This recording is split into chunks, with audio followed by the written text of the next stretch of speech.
Right now, as you're listening to this, your brain is actually being bombarded by roughly 11 million bits of sensory information every single second. Which is just a staggering number to even try to comprehend. Right. I mean, it's the temperature of the air, the texture of your clothes, the subtle shifts in the light in the room, the background hum of the AC. 11 million bits. But your conscious mind, it's only processing about 40 of those bits. Just 40 out of 11 million. Exactly. So I want you to look around at your immediate surroundings right now, like the desk you might be sitting at or the steering wheel in your hands, the solid walls of the room. It all feels absolute, doesn't it? Oh, totally solid, unshakable. But mathematically speaking, you are hallucinating almost all of it. You're taking this highly filtered microscopic data stream and you're just like projecting a solid world out of it. And that raises a deeply unsettling question. What is actually out there when you strip the filter away? It's the ultimate question, really. I mean, we walk around completely anchored by this assumption of local realism. Local realism. Right. Yeah, which is just the idea that the universe is made of discrete, solid stuff and that it exists independently of whether we're looking at it or not. Like the tree makes a sound in the forest even if nobody's there. Exactly. But when you start tracing the absolute bleeding edge of quantum mechanics and you cross-reference that with advanced computational theory and then overlay it with ancient esoteric frameworks, that solid world doesn't just fracture. It completely dissolves. It dissolves into something that looks, well, suspiciously like a coded broadcast. It really does. It looks like code. And dissolving that solid world is exactly what we're doing on this deep dive today. We are taking a massive stack of sources. I mean, we're looking at the work of 11 distinct, highly influential thinkers. It's a heavy stack. It is. We have quantum physicists like David Bohm and Tom Campbell. We've got the Oxford philosopher Nick Bostrom. We have the sci-fi visionary Philip K. Dick, the biologist Rupert Sheldrake. And then the consciousness mappers, right? Yeah, people mapping it from the inside out. Dolores Cannon, Eckhart Tolle, Neville Goddard, Abraham Hicks, and Dr. Joe Dispenza, alongside Michael Talbot's holographic frameworks. It's just a phenomenal cross-section of human inquiry. If you look at this list, you basically have 3 camps. Okay, break the camps down for us. Well, camp 1 is the physicists and metaphysicians who argue that reality is a hologram or an implicate frequency. Right, the physics guys. Yeah. Then camp 2 is the technologists and philosophers arguing for a literal computed simulation. And camp 3 is the neuroscientists and mystics who are arguing that the human electromagnetic field, specifically human emotion, is the actual interface for reality. Which on the surface sounds like we're hosting a dinner party where literally no one speaks the same language. It does sound like chaos. I mean, you look at that stack and think, how is Nick Bostrom's statistical math about post-human computers going to align with, say, Neville Goddard's 1950s lectures on the power of imagination? They seem worlds apart. But that's our mission today. We aren't just summarizing these 11 thinkers. We're going to mine the bedrock beneath them, because if you read them all side by side, you realize they're describing the exact same underlying architecture. The exact same one. By the end of this deep dive, we're going to synthesize a brand new, unified framework. We're calling it the Consciousness Information Tuning Theory. And we're going to compress all of this into one operational reality. Which is an incredibly ambitious goal, I know, but the overlap is just undeniable once you look at the mechanics. Yeah. They're all standing at different vantage points using wildly different vocabularies. You know, some use math, some use algorithms, some use spiritual metaphor, but they're all pointing at the exact same elephant. So let's start with the elephant's blueprint. Before we can get into how you, the listener, interact with reality, we really have to establish what reality fundamentally is. Right. The base code. Let's bypass the philosophy for a second and go straight into theoretical physics. David Bohm. Now, this guy was a protege of Einstein. He worked on the Manhattan Project. He's not a fringe character at all. Not at all. So why did one of the most brilliant physicists of the 20th century look at the universe and decide it was an illusion? To understand Bohm, you really have to understand the crisis in physics during the mid-20th century. Standard quantum mechanics had basically proven that particles don't have definite states until they're observed. The whole observer effect thing. Exactly. And worse, they had proven quantum entanglement, which is where 2 particles can interact instantaneously across vast distances, literally faster than the speed of light. And Einstein hated this. Oh, he absolutely hated it. He famously called it spooky action at a distance because it completely violated his theory of relativity. Right, nothing can move faster than light. Exactly. But Bohm looked at this paradox and realized, well, the problem isn't the particles. The problem is our assumption about space itself. Because if two things can communicate instantly across the universe, it means they aren't actually separated, right? Space has to be a lie. Precisely. Or rather, space is an emergent property, not a fundamental one. Bohm proposed this analogy that is just crucial to understand his work. Oh, I love this analogy. Walk us through it. Okay, so imagine a fish tank with a fish swimming inside. But you can't see the tank directly. You can only see two television monitors. Okay, two monitors. Yeah. Monitor A is a camera pointed at the front of the tank, and monitor B is a camera pointed at the side of the tank. So I'm looking at two 2D screens that are showing a 3D reality. Right. Now, if you didn't know the tank existed and you just watched the two monitors, you would think you were looking at two completely different fish. Because the angles are totally different. Exactly. But you'd notice a really strange correlation. When the fish on monitor A turns, the fish on monitor B simultaneously turns. Oh, so you might conclude that these two separate fish are, like, communicating with each other instantly. Breaking the speed of light. Yeah. But they aren't. They're the exact same fish, just viewed from two different angles. That is brilliant. So Bohm used that to explain quantum entanglement. The particles aren't communicating across space. They are the same fundamental thing, and the space between them is just an artifact of how we're viewing the monitors. Yes, and from that insight, Bohm developed his grand theory, which he called wholeness and the implicate order. The implicate order. He stated that the physical reality we perceive, the tables, the chairs, the stars, the distances between things, that's the explicate order. It's the unfolded, rendered reality. Okay, so the explicate is the physical stuff. Right. But beneath that is the implicate order, a hidden, unrendered reality where everything in the universe is folded up together into a single continuous field of pure frequency. Folded up. I like that visual. Yeah. In the implicate order, there is no space. There is no time. There is literally just pure potential data. But wait, if everything is just a sea of folded up frequencies, how does a table become a table? Like, why does it feel dense when I hit my hand against it? And this is where Bohm crossed the line that terrified a lot of classical physicists. He mathematically concluded that you cannot separate the observer from the observed. Uh-oh. The physics guys don't like that. They hate it. But the implicate order isn't just a holding pen for physical matter. It contains consciousness as well. Consciousness and matter are entangles in the exact same fundamental field. So you're saying the act of observation is what does it? Yes, the act of observation is the actual process of unfolding the implicate frequencies into the explicate physical projection. Which perfectly explains the gap that Karl Pribram and Michael Talbot were trying to cross. Because if Bohm is mapping the universe from the outside in, Pribram and Talbot were mapping it from the inside out, looking at the human brain. Right, the neurological side. Yeah, Talbot wrote a book called The Holographic Universe, heavily leaning on Bohm's physics and Pribram's neurophysiology. Explain how Pribram's rats led to the holographic theory, because the mechanism here is just wild. It really is.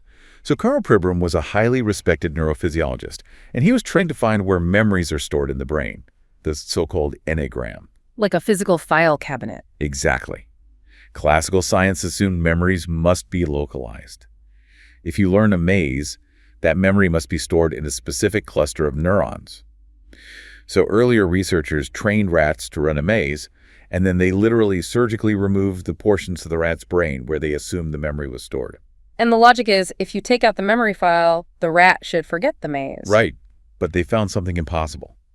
No matter what part of the brain they removed, no matter how much tissue they destroyed, the rats could still run the maze. Wait, really? Even with half a brain missing? Yes. Their motor skills might be impaired, like they might limp, but the information of the maze was still completely intact. Wow. Pribram realized that memory isn't stored in localized files. Memory is distributed globally across the entire brain. But he couldn't find a mechanism for how that was actually possible until he encountered the concept of a hologram. I want to break down how a hologram actually works because, we use that word casually all the time to mean just a 3D projection. But the physics of holographic film are the key to this whole theory. The literal physics of it, yes. Right. So to make a hologram, you take a single laser beam and you split it in two. One half bounces off an object, let's say an apple. The other half bounces off a mirror. Okay. When those two laser beams collide, they create an interference pattern. It looks like a chaotic mess of ripples, like dropping two pebbles in a pond. And you capture that messy ripple pattern on a piece of photographic film. And if you look at that film under normal light, you don't see an apple. You just see a dizzying swirl of totally meaningless lines. The data is implicated. It's folded up. Exactly. It's folded. But the magic happens when you shine another laser back through that messy film. Suddenly, a three-dimensional, fully rendered projection of the apple appears in midair. The explicate order. Yes, the explicate order. But here is the mechanism that blew Prebrum's mind and Michael Talbot's mind. If you take that piece of film with the chaotic ripples and you cut it in half and shine a laser through it... You don't get half an apple. Right. You don't get half an apple. You get the entire apple. It's incredible. If you shatter the film into 10,000 microscopic pieces and pick up a piece the size of a pinhead and shine a laser through it, you still project the entire complete apple. The whole is entirely encoded within every single fraction of the part. Which is the defining characteristic of a holographic system. So Talbot put Prebrum's brain research and Bohm's physics together and said, look, the universe itself is a giant hologram. The giant piece of film. Yes. The implicate order, the base reality, is that chaotic interference pattern of frequencies. And your brain, specifically your consciousness, acts as the laser beam. Oh, wow. When your consciousness intersects with the frequency pattern, it decodes it into the 3D explicate reality that you perceive as solid. But Talbot takes it even further, because if the universe is a hologram, it means that every single piece of the universe contains the information of the entire universe. Every single piece. And since you, the listener, are a piece of the universe, that means the total information of the entire cosmos is currently enfolded within your exact localized space. Yeah. You don't just exist in the universe, the entire universe exists within you. Space and distance are just the illusion of the explicate projection. And this is usually where the classical physicists leave the room because it sounds like pure mysticism. It sounds like poetry. Right. But we have a third physicist in our stack who completely grounds this in modern terminology. Tom Campbell. Oh, Campbell is fascinating. He wrote a trilogy called My Big TOE, meaning theory of everything. And Campbell's background is deeply pragmatic. He was a physicist doing highly complex applied physics modeling for the Department of Defense. He dealt in systems analysis and computer simulations. And he takes Bohm's metaphysical frequencies and Talbot's laser beams, and he translates them into straight-up binary code. He says, let's stop using the word hologram and start using the word information system. Which is such a brilliant upgrade. Yeah. Because a hologram is a static piece of film, right? But Campbell realized the universe isn't static. It's highly dynamic, evolving, and reacting. So he defines reality as a massive computational information system. An active system. Yes. And the core function of any information system is to reduce entropy, to take chaos and turn it into organized, useful data. Let me push back here, though, because Campbell makes a massive leap that is honestly hard to swallow. In Campbell's model, the physical universe is not the base reality. He argues that the physical universe is merely a virtual reality simulation being generated by a larger consciousness system. That's his core thesis, yeah. So consciousness isn't a byproduct of biological brains. Brains are just avatars rendered within the consciousness simulation. He argues that the brain is just the physical rendering of the rule set of this specific virtual reality. In Campbell's physics, base reality is pure consciousness, which he defines as an information processing system. Okay, so consciousness is the computer. Basically, yes. Yeah. That system creates virtual realities, like our physical universe, as evolutionary training grounds to experience choices and lower its own entropy. Okay, but here is my problem with Campbell's virtual reality model. In a modern open-world video game, the console doesn't render the entire planet at the same time. No, it would crash. Right. If you're standing in a digital room, the game is only rendering the textures of the walls you are actively looking at. The rest of the world exists only as a probability matrix of code on the hard drive. Is Campbell honestly suggesting that if I walk out of my kitchen, the physical matter of my refrigerator ceases to exist? He is suggesting exactly that. And he points directly to the observer effect in quantum mechanics to back it up. Wait, my fridge actually disappears. In the famous double-slit experiment, a particle exists as a wave of probability, a spread of multiple possible locations, until a measurement is taken. The moment a conscious observer measures it, the wave function collapses, and it renders as a single physical particle. Campbell says this is exactly how a virtual reality optimization algorithm works. Because rendering the refrigerator when no one is looking at it is a massive waste of computational processing power. Precisely. If no consciousness is actively observing a segment of reality, There is zero thermodynamic or computational reason for the system to render it as physical matter. It just reverts to a probability distribution of data in the implicate order. And then when I walk back in, When you walk back into the kitchen, your consciousness pulls the data stream from the system and instantly renders the refrigerator.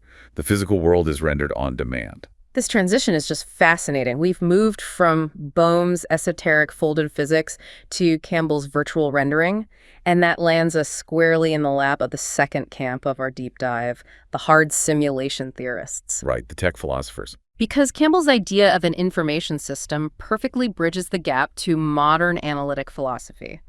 Let's look at Nick Bostrom. He published a paper in 2003 called Are You Living in a Computer Simulation?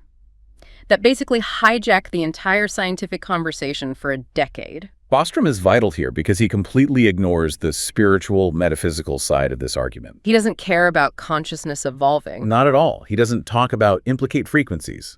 He approaches this entirely through the lens of statistics, computing power, and probability. He's an Oxford philosopher, and he constructs a mathematical trilemma. Walk us through the math of the trilemma, because it is infuriatingly logical. I tried to find a hole in it, and I couldn't. It's very tight. Bostrom argues that at least one of the following three propositions must be true. Proposition 1. The human species is very likely to go extinct before reaching a post-human stage, meaning a stage where our computing power is practically limitless. Which, honestly, is entirely possible given our track record with nuclear weapons and climate change. We might just wipe ourselves out before we invent supercomputers. Right? That's a very real possibility.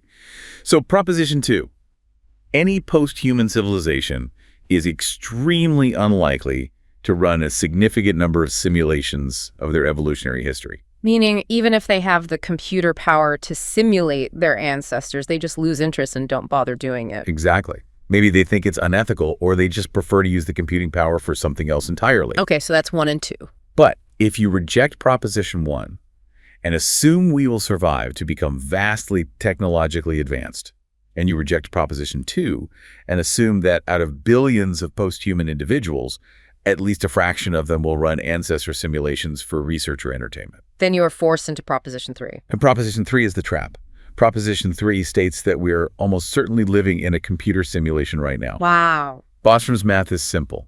If a post-human civilization runs these simulations, they wouldn't just run one. With limitless computing power, they would run billions of them simultaneously. And each simulation contains billions of simulated conscious minds.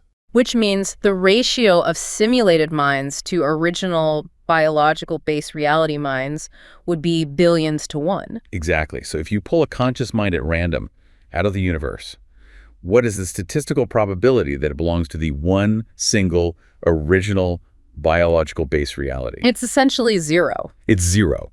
Yeah. Statistically speaking, you are the simulated mind. But Bostrom rests this entire theory on something called substrate independence. I really want to unpack that because it's the linchpin that connects him back to Campbell and Bohm. Substrate independence is a crucial concept in computer science and philosophy of mind. It argues that consciousness is not inextricably tied to biological carbon. It doesn't require a squishy, meat-based brain to exist. It's just processing. Right. Consciousness is fundamentally just complex information processing. Therefore, if you can map the complete synaptic network of a human brain and run it on a sufficiently powerful silicon computer, that program will be conscious. It will actually feel things. It'll feel pain, it will experience joy, and it will believe its simulated environment is perfectly real. Which is structurally identical to David Bohm's physics. Bostrom is saying that consciousness is just data processing, the implicate order, and the physical world is just the simulated output, the explicate order. He strips away all the mystical language, but the architecture is identical, an overlapping system of nested realities where the base layer is pure code. And nested is the key word there. Because if we are in a simulation, who is to say the post-humans running our simulation aren't themselves in a simulation run by an even higher civilization? It implies an infinite regression of layered realities. No one saw this overlap between technological paranoia and metaphysical reality earlier or more viscerally than the sci-fi author Philip K. Dick. Oh, KD. Yeah, the mind behind Blade Runner, Minority Report, and Total Recall. But Philip K. Dick wasn't just writing fiction to sell books. He was writing what he believed were documentaries of his own fractured reality. Philip K. Dick is definitely the wild card in our source stack today. But his inclusion is essential because he lived the phenomenology of this theory. In February and March of 1974, PKD had a series of profound hallucinatory experiences that he referred to as 2374. He claimed he was hit by a literal beam of pink light, right? Yes, a pink beam that transmitted a massive, dense beam of pure information directly into his mind. He called it VALIS, Vast Active Living Intelligence System. He basically described it as a satellite shooting a laser beam of code into his consciousness, which sounds eerily like Talbot's holographic laser analogy. The parallels are just staggering. After the pink beam incident, PKD spent the rest of his life writing an 8,000-page journal called The Exegesis, just trying to figure out what happened to him. And he came to a conclusion that sounds like a deranged mix of Bostrom and Bohm. What did he conclude? He concluded that reality is not a single, continuous, objective timeline. He believed the universe is a highly unstable artificial system and that multiple timelines and dimensions are running concurrently. He had this theory of orthogonal time. He believed that what we experience as linear time, past, present, future, is an illusion. He argued that time actually moves outward, radially. And he claimed that during his 1974 experience, he literally remembered living alternate lives in alternate timelines that didn't match the historical record of the reality he was currently standing in. Which is wild. Yeah, he remembered a reality where the Roman Empire never fell, and it was secretly superimposed over 1970s California. Now, to a classical psychiatrist, PKD was obviously suffering from schizophrenia. But to a simulation theorist, PKD was experiencing a glitch in the rendering code. A literal glitch in the matrix. He was experiencing the malleability of the implicate order. If the universe is a broadcast of multiple frequencies, PKD was arguing that the dial is not permanently locked. He somehow slipped the dial and became consciously aware of the overlapping data streams. He saw the interference pattern before it collapsed. So, if we take Bostrom's layers of code, Campbell's virtual reality, and PKD's unstable overlapping timelines, we have to ask the next logical question. How is this data actually organized? Where is the filing system? Exactly. If reality is a clouded information, how does a redwood tree know to become a redwood tree? Where is the blueprint? And this brings us to the third part of our synthesis, the architecture of the broadcast. We're looking at Rupert Sheldrake and Dolores Cannon. Let's start with Sheldrake, because his biology challenges literally everything we learn in high school science. Rupert Sheldrake is a biochemist and cell biologist who looked at the standard model of biological development and basically said, the math doesn't add up. Because we're taught that DNA is the blueprint of life. Right, but Sheldrake points out that DNA only codes for proteins and the sequence of amino acids. It does not code for the 3D shape of a biological organism. DNA is just a list of building materials. Oh, interesting. It's like having a truck drop off bricks, wood, and wiring at a construction site. The bricks don't know how to assemble themselves into a house. You need an architectural plan. So where is the plan? If it's not in the genes, how does a fertilized egg know how to fold itself into a liver, a heart, and a brain? Sheldrake proposes the concept of morphic resonance and morphic fields. He suggests that the architectural plans for biological forms do not exist inside physical matter. They exist as invisible, organizing fields of information that reside outside of our standard space and time. The implicate order again. Exactly. Every species has its own collective morphic field. When a new embryo is forming, it tunes into the morphic field of its species, and that invisible field guides the physical development. This is wild. He's basically arguing that biology operates on cloud computing. A species doesn't just pass down physical hardware via genes, it passes down software via the morphic field. And it's not just physical form, it's behavior and habit, too. Sheldrake uses the example of newly synthesized chemicals. Oh, the crystal thing. Yes. When chemists create a brand new chemical compound in the lab, it is often very difficult to get it to crystallize for the very first time. The universe doesn't have a habit for that exact shape yet. But once it crystallizes successfully in one lab, chemists all over the world suddenly find it much easier to crystallize the exact same compound. Wait, really? Without communicating with each other? Yes. The conventional explanation is usually microscopic seed crystals traveling on scientists' beards or in the atmosphere, which is absurd when you think about it globally. Yeah, that makes no sense. Sheldrake argues that the first successful crystallization establishes a morphic field. The pattern is uploaded to the implicate order.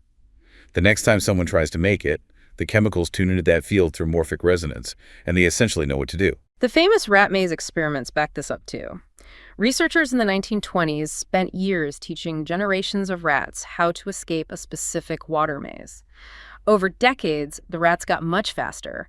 But the shocker was that when they tested an entirely separate, genetically unrelated control group of rats on the other side of the world, those new rats instantly solved the maze at the exact same accelerated speed. It wasn't genetic. No, the knowledge was downloaded from the species' morphic field. This is a massive structural piece for our unified theory. Sheldrake proves that information exists independent of physical structures, and that biological entities are essentially receivers tuning into specific frequencies of data. Which maps perfectly onto the work of Dolores Cannon, who scales this concept from biology up to the cosmology of the soul. Cannon was a pioneer in regressive hypnotherapy. Over 40 years, she put thousands of subjects into the deepest possible state of somnambulistic trance. And she started hearing the exact same structural narrative about reality from thousands of totally disconnected people all over the world. Right, she documented this in her The Convoluted Universe series. Cannon's work is highly esoteric, dealing with past lives and extraterrestrial consciousness.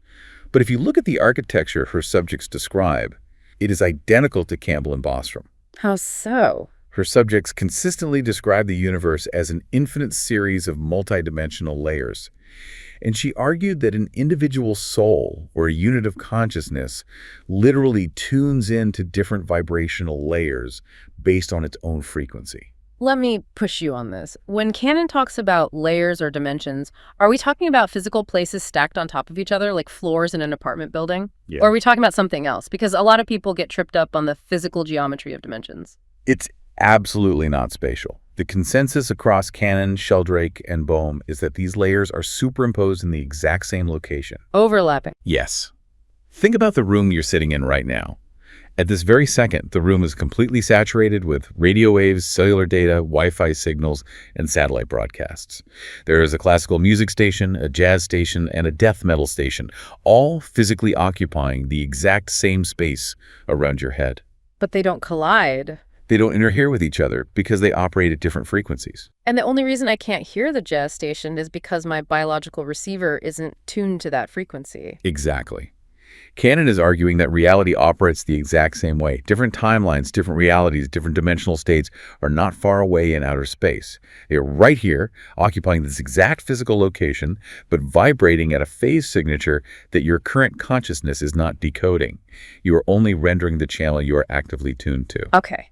We have built an incredible foundation here. Reality is a holographic projection, that's Talbot, governed by implicate data fields, that's Bohm and Sheldrake, rendered on demand by consciousness, from Campbell, inside a layered system, from Bostrom and Cannon. That is the hardware and the software. But here is the multi-million-dollar question for you, the listener. If the universe is a malleable broadcast of information and you are the receiver, how do you actually reach out and turn the dial? What is the remote control for the human avatar? And this is where we make the critical pivot from theoretical architecture to human application. This is the fourth section of our synthesis, the interface. We have to look at Eckhart Tolle, Neville Goddard, Abraham Hicks, and Joe Dispenza, because they provide the actual operating manual for the simulation. Let's start with Eckhart Tolle and the power of now. People look at Tolle as a spiritual teacher of mindfulness. But through the lens of simulation theory, Tolle is teaching data bandwidth management. Bandwidth management, I love that. Tolle argues that the vast majority of human suffering comes from psychological time. We are obsessively projecting our consciousness into a remembered past or an imagined future. Tolle states that the only thing that actually exists is the pure, unfiltered present moment. The past and future are cognitive illusions. When you project your mind into psychological time, you are essentially fracturing your consciousness. You're wasting RAM. Literally. You are allocating all your processing power to rendering fear, regret, and anxiety. You are emitting a low-frequency broadcast of resistance. And Tolle's solution is to forcefully pull all your conscious awareness into the exact present second, the feeling of the breath, the hum of the refrigerator. He argues that when you achieve pure presence, your internal state shifts to a frequency of profound peace. You stop fighting the explicate order. And that leads perfectly into Neville Goddard, who takes that internal state and turns it into a weapon of reality creation. Goddard was a mystic writing in the 1940s and 50s. His entire philosophy was based on the premise that human imagination is not a byproduct of the brain. Human imagination is the literal fundamental force of God. It is the creator of reality. Goddard has this concept called the assumption of the wish fulfilled. Most people, When they want something to change in their life, they look at their current reality, feel dissatisfied, and then they wish for something better. Goddard says this is backwards. Right. If reality is a mirror of your internal state, wishing for something just broadcasts the frequency of not having it, which forces the universe to render more lack. Goddard instructs you to completely ignore the evidence of your physical senses. If the physical world is just a delayed projection of past frequencies, the current physical world is dead data. Dead data. Goddard says you must use your imagination to vividly inhabit the emotional state of already having the thing you desire. You don't think of the goal, you think from the goal. So if I want to be financially secure, I don't pray for money. I sit in my chair, close my eyes, and physically generate the exact feeling of release and stability that I would feel if the money were already in my bank account. And I sustain that feeling. Yes. Goddard argued that your states of mind are actual mathematical dimensional planes. When you assume the feeling of the wish fulfilled, you literally shift your consciousness to a parallel reality, a different morphic field. And once your consciousness locks onto that new frequency, the physical world has no choice but to rearrange itself, often through bizarre and serendipitous events, to reflect your new state. Which is exactly what Philip K. Dick was talking about, slipping between timelines. Goddard is just giving you the steering wheel for orthogonal time. And that mechanism is expanded into an entire cosmology by the teachings of Abraham Hicks. Abraham Hicks is the source material for the modern law of attraction. And while it has been heavily commercialized and sometimes watered down into superficial think happy thoughts to get a sports car, the underlying framework is a rigorous frequency mechanic. Yeah, let's get into that mechanic. The core thesis of Abraham Hicks is that human emotion is the translation of vibrational alignment. This is the crucial point.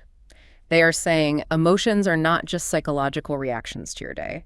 Emotions are a dashboard indicator of your broadcast frequency. Let's break this down. According to Hicks, what happens when you feel deep appreciation, joy, or empowerment? When you feel joy, it means your localized human consciousness is vibrating at the exact same frequency as the larger base reality consciousness system. You are in phase coherence with the implicate order. The channel is clear. Exactly.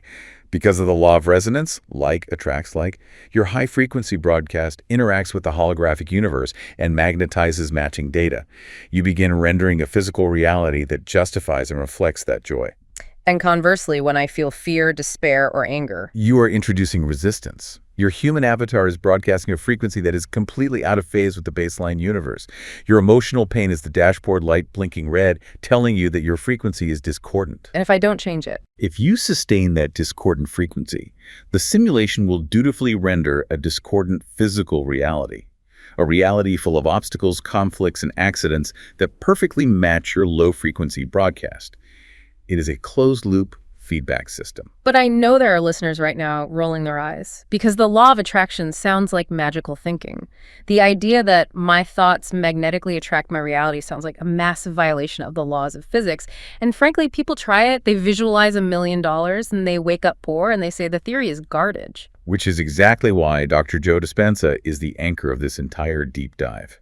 Dispenza takes the mysticism of Goddard, the esoteric channeling of Hicks, and he drags it kicking and screaming into a neurobiology lab. I love Dispenza's work. He wrote Becoming Supernatural, and his mission is to measure the mechanics of reality creation using raw biological data.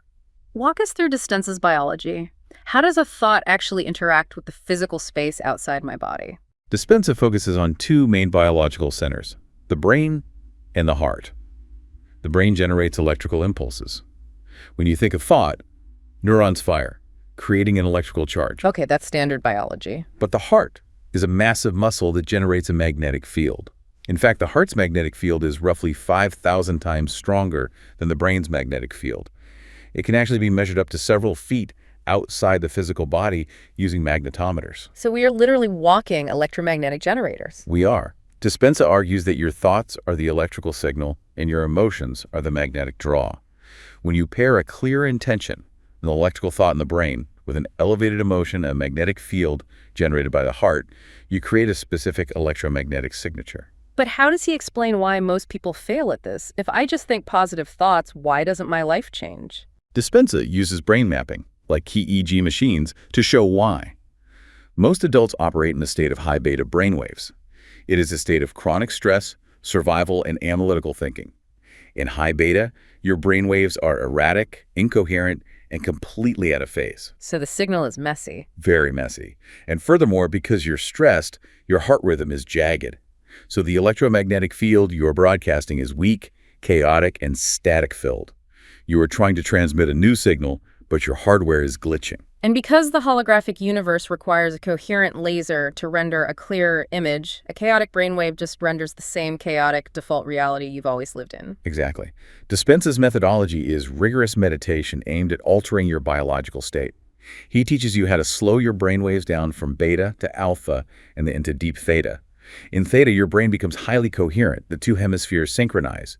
Then you intentionally cultivate an elevated emotion, like deep, overwhelming gratitude. This is what he calls heart-brain coherence. Yes. He actually measures this coherence in his workshops. The heart begins to beat in a perfectly orderly, rhythmic pattern. The magnetic field expands massively. Dispenza argues that the pineal gland in the brain actually contains piezoelectric crystals. Wait, actual crystals in the brain? Yes, calcite crystals. When you achieve this level of coherence, the pineal gland is subjected to mechanical stress, and it transduces that mechanical stress into an electromagnetic frequency. You literally become a highly tuned, coherent radio antenna. And once you are biologically coherent, that is when you deploy Neville Goddard's assumption of the wish fulfilled. You feel the gratitude for the future event before it happens. Because the body doesn't know the difference between an actual physical experience and a fully realized emotional experience. If you generate the emotion of gratitude, your body believes the event has already occurred. You upregulate your genes, you change your neurochemistry, and your coherent electromagnetic field interfaces with the implicate order. You are biologically selecting a new frequency from the quantum field. You are rewriting the code of your simulation. Okay, we have mapped the entire territory. We have gone from the quantum paradoxes of the 1950s to the computational philosophy of Oxford, through the morphic fields of biology, straight into the piezoelectric crystals of the pineal gland. It is time to cash our check. We promise to build a grand synthesis. Let's officially generate the consciousness information tuning theory right now, on the air. Let's do it. Let's construct it in 4 distinct layers. Layer 1 is the code. Based on David Bohm and Nick Bostrom, we must discard the idea of solid matter. Base reality is pure, unrendered data.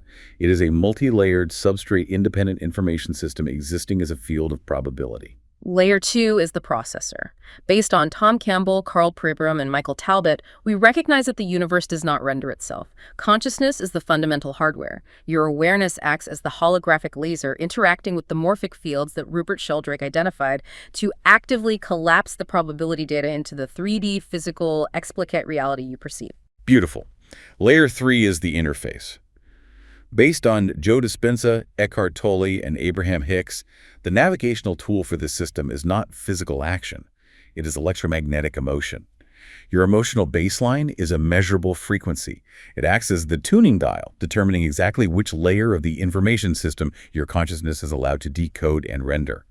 And finally, Layer 4 is the glitch. Based on Philip K. Dick, Neville Goddard, and Dolores Cannon, we accept that reality is radically unstable. It's not locked. Because time is orthogonal and dimensions are superimposed in the exact same space, changing your internal electromagnetic dial forces the holographic projection to instantly update. You can literally shift timelines by maintaining a new biological state of coherence. It is a breathtakingly tight framework. When you stack these 11 thinkers, you realize there is no actual conflict between quantum mechanics, computational theory, and mystical spirituality. The friction only exists when we cling to the illusion of solid matter. Once you accept reality as a responsive information system, all 11 sources align perfectly. I want to give you, the listener, one final visual to anchor this entirely new theory we just built. Let's upgrade our metaphors. Reality is like the ultimate hyper-advanced VR Neuralink streaming service. All the content, every single possible movie, documentary, tragedy, and comedy, every version of your life already exists simultaneously as pure digital data on the cosmic server. That's Bohm and Bostrom. And your localized consciousness is the VR headset. It's the hardware that actually downloads the data stream and renders the immersive 3D world around you. That's Campbell and Talbot. And your daily underlying emotional state, your chronic anxiety, your profound gratitude, your lingering anger, your sudden joy, is the algorithm choosing the channel. That's Dispenza and Tolle. Most of us are walking around watching a horror movie on the VR headset, terrified of the monsters on the screen, and we're trying to punch the physical screen to make the monsters go away. We try to manipulate the external world to feel better. Which is completely backwards. You don't fight the rendered projection. If you don't like what's playing in your reality, you don't interact with the explicit order. You step back. You use Dispenza's coherence and Goddard's imagination, and you fundamentally change your internal electromagnetic frequency. You change the algorithm. And the system has no choice but to stream you a different broadcast. It's a complete paradigm shift. But as we land the plane on this massive deep dive, I have to ask the grounding question. Why does this actually matter for the person listening to this on their commute or while they fold laundry? It matters because it completely redefines human agency. If this grand synthesis is accurate, and the convergence of these 11 brilliant minds heavily implies that it is, then you are not a passive victim existing inside a dead mechanical universe. You are an active, integral component of the rendering engine. You are writing the code of your life every single second through your emotional baseline. Which brings us back to where we started this entire journey. I asked you to look around your room, at the solid objects, at the device playing this audio. They are localized broadcasts. And the reality you're experiencing right now is simply a mirror reflecting the exact frequency you are broadcasting. Exactly. So I want to leave you with a final provocative thought to sit with today. If your underlying chronic emotional state is the exact biological mechanism that selects which version of the simulation you are forced to bet in, what channel are you unconsciously forcing yourself to watch right now? Are you looping a broadcast of survival and fear? Yeah. And more importantly, what happens to the physical walls of your world the moment you intentionally decide to reach out and change the dial?